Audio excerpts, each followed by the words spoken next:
Yo, para sa mga taong ang lakas mangako, pero pagdating sa dulo, sila rin ang unang bumitaw. Pakinggan mo to. Sabi mo mahal mo ako, sabi mo di ka aalis, sabi mo kahit anong mangyari ako'y iyong pipiliin. Hanggang dulo tayo, paulit-ulit mong sinabi, pero nasaan ka ngayong bakit ako lang ang naiwan dito mag-isa sa tabi? Ang lakas mong mangako, akala ko paninindigan, bawat salita mo noon buong puso kong pinaniwalaan, pero ngayon sasabihin mong nagbago ang lahat. Ganun na lang, parang walang puso mong sinugatan at iniwan sa sakit. Huwag kang mangako kung di mo kayang tuparin. Huwag mong sabihin mahal kung iiwan mo rin. Hindi kita bibitawan. Ikaw ang unang bumitaw, kasama mo ko hanggang dulo, pero nasaan ka ngayon?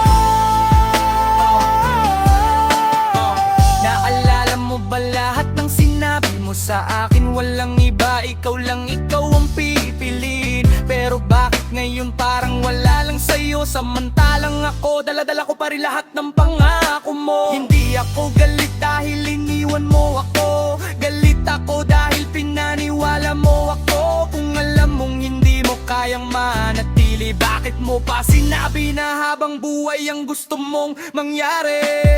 Huwag kang mangako kung di mo kayang tuparin. Huwag mong sabihin mahal kung iiwan mo rin. Hindi kita bibitawan. Ikaw ang unang bumitaw, kasama mo ko hanggang dulo, pero nasaan ka ngayon?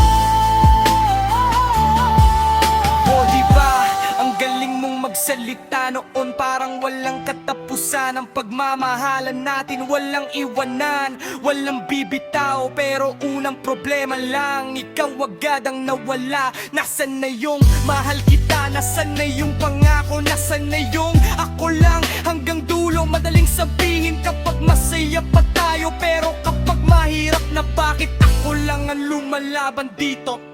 Kaya huwag kang mangako kung di mo kayang panindigan, dahil bawat salita mo may pusong pinanghahawakan. Hindi laruan ng pag-ibig, hindi basta laro. Kapag nanakit ka ng puso, may buhay kang binabago. Kaya sa susunod, bago ka magsabing mahal kita, siguraduhin mong kaya mong patunayan, hindi puro salita.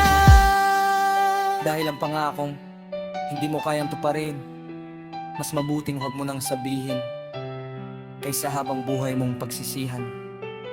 Sa huli,